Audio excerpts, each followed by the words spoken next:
Bonjour à tous, bienvenue à notre méditation quotidienne. Eh bien, aujourd'hui, nous terminons la série de méditations dans le livre de l'Exode au chapitre 20. Nous avons vu depuis plusieurs jours les 10 commandements, les 10 paroles que Dieu donne à Moïse pour guider son peuple, pour que le peuple connaisse en quelque sorte la volonté de Dieu, que le peuple d'Israël sache ce que Dieu considère comme bien et mauvais. Le peuple de Dieu qui va entrer dans le pays de Canaan va se distinguer des autres peuples parce que il a le cadre moral dans lequel Dieu veut qu'il évolue. Et ce peuple va connaître Dieu au travers de sa parole, les 10 commandements. Et donc, je vous invite à prendre votre Bible aujourd'hui, aller trouver le deuxième livre de Moïse, c'est-à-dire le livre de l'Exode, et lisons ensemble maintenant Exode chapitre 20, les versets 1 à 17. Nous allons voir aujourd'hui le 10e des 10 commandements. Voici les paroles que Dieu adressa à Israël. Je suis le Seigneur ton Dieu. C'est moi qui t'ai fait sortir d'Égypte où tu étais esclave. Tu n'adoreras pas d'autre Dieu que moi. Tu ne te fabriqueras aucune idole, aucun objet qui représente ce qui est dans le ciel, sur la terre ou dans l'eau sous la terre. Tu ne t'inclineras pas devant des statues de ce genre, tu ne les adoreras pas. En effet, je suis le Seigneur ton Dieu, un Dieu exigeant. Si quelqu'un est en tort à mon égard, j'interviens contre lui et ses descendants jusqu'à la 3e ou la 4e génération, mais je traite avec bonté pendant 1000 générations ceux qui m'aiment et obéissent à mes commandements. Tu ne prononceras pas mon nom de manière abusive, car moi, le Seigneur ton Dieu, je tiens pour coupable celui qui agit ainsi. N'oublie jamais de me consacrer le jour de sabbat. Tu as 6 jours pour travailler et faire tout ton ouvrage. Le 7e jour, c'est le sabbat qui m'est réservé à moi, le Seigneur ton Dieu. Tu ne feras aucun travail ce jour-là, ni toi, ni tes enfants, ni tes serviteurs ou servantes, ni ton bétail, ni l'étranger qui réside chez toi, car en 6 jours, j'ai créé le ciel, la terre, la mer et tout ce qu'ils contiennent, puis je me suis reposé le 7e jour. C'est pourquoi moi, le Seigneur, j'ai béni le jour du sabbat, et je veux qu'il me soit consacré. Respecte ton père et ta mère, afin de jouir d'une longue vie dans le pays que moi, le Seigneur ton Dieu, je te donne. Tu ne commettras pas de meurtre, tu ne commettras pas d'adultère, tu ne commettras pas de vol, tu ne prononceras pas de faux témoignages contre ton prochain. Tu ne convoiteras rien de ce qui appartient à ton prochain, ni sa maison, ni sa femme, ni son serviteur, ni sa servante, ni son bœuf, ni son âne. Alors jusqu'ici, la lecture des 10 commandements. Et je reviens sur le verset 17 maintenant, le dernier des 10 commandements, le 10e. Tu ne convoiteras rien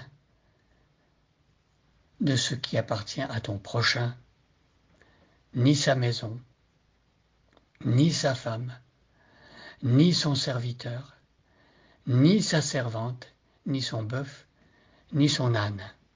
Alors il est question ici de convoitise.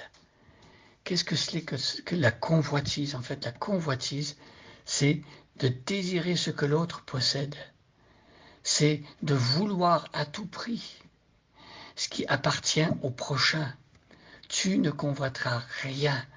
Alors ici, il est question de rien du tout, rien de ce qui appartient à ton prochain. Et pour Dieu, tout est vraiment clair.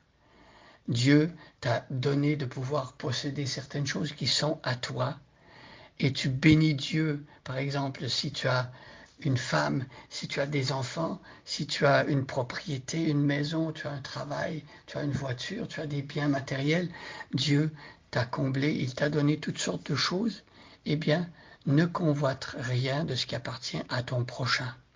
Alors le mal vient du fait que on est souvent amené à nous comparer aux autres. Et c'est un mal en fait, parce que on n'a pas à se comparer aux autres. Pour certaines personnes, ils ont des choses que nous n'avons pas. Nous avons des choses que l'autre n'a pas. Nous ne sommes pas forcément obligés d'avoir tout ce que l'autre a, et l'autre n'est pas obligé nécessairement d'avoir tout ce que j'ai. Le fait que nous ayons des choses différentes peut permettre justement des échanges, peut permettre au prochain d'aider l'autre avec ce qu'il a, et l'autre avec ce qu'il a qui est différent pourra aider son prochain, et donc tu ne convoiteras rien de ce qui appartient à ton prochain. Et c'est quelque chose d'important.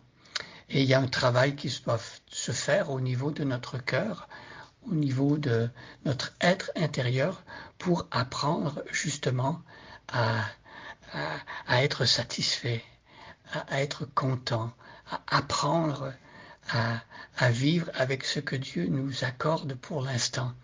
Bien sûr, il y a des choses qu'on peut désirer et demander à Dieu, on ne les a pas encore, mais nous les demandons à Dieu, au lieu de convoiter ce que le prochain a et finir peut-être par lui enlever, lui prendre.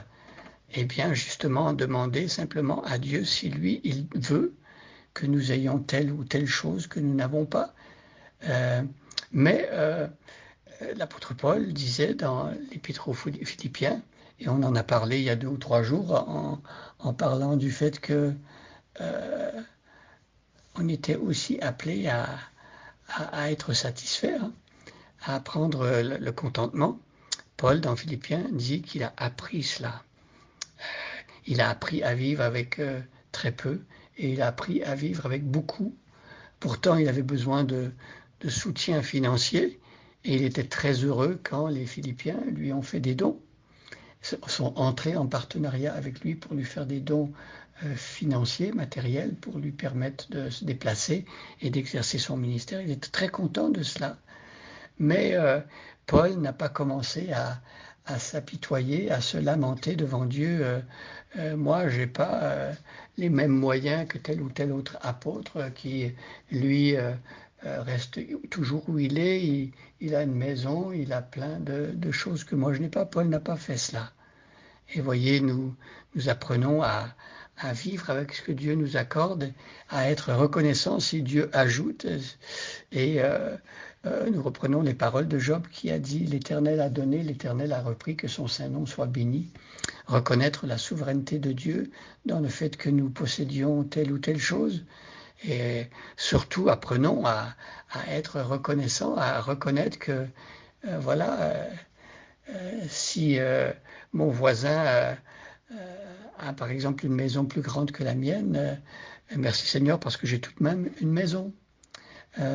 Si par exemple le voisin a un serviteur plus performant que le mien, merci Seigneur parce que j'ai tout de même un serviteur qui m'aide, ou une servante, ou si le voisin a des troupeaux plus importants que les miens, merci Seigneur tout de même parce que j'ai des troupeaux. Et si nous avons appris à reconnaître en Jésus notre berger, nous pouvons reprendre les paroles du psaume 23, l'Éternel est mon berger, je ne manquerai de rien. Donc nous faisons confiance à Dieu qui va pourvoir. Le fait de manquer de certaines choses à certains moments, c'est une occasion de crier à l'Éternel et de voir l'Éternel pourvoir.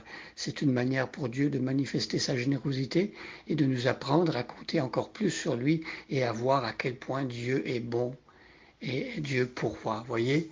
Donc tu ne convoiteras rien de ce qui appartient à ton prochain, ni sa maison, ni sa femme, ni son serviteur, ni sa servante, ni son bœuf, ni son âne. Alors ici, question de convoitise, convoiter par exemple des biens matériels, convoiter par exemple une femme que le voisin a épousée et j'aurais aimé l'épouser moi et vivre dans cette convoitise-là, ça détourne notre cœur de Dieu, ça nous empêche de vivre les bonnes choses que Dieu veut que nous vivions. Et donc restons le regard fixé sur le Seigneur Jésus. Voilà, c'est la fin de la méditation sur les 10 commandements. Je prie que ces méditations vous amènent à désirer vivre de plus en plus selon la volonté de Dieu. Je prie que la méditation des 10 commandements nous rappelle qui est Dieu, et de savoir ce qu'il aime et ce qu'il n'aime pas. Et surtout, que les 10 commandements, comme ça, la barre est très haute, nous amène à nous jeter dans les bras de Jésus, qui lui nous rend capable de vivre tout ce qui est écrit ici, parce que par son Saint-Esprit, quand on croit en lui, il vient écrire cette loi dans notre cœur. Bonne journée à chacun et à chacune, et soyez bénis.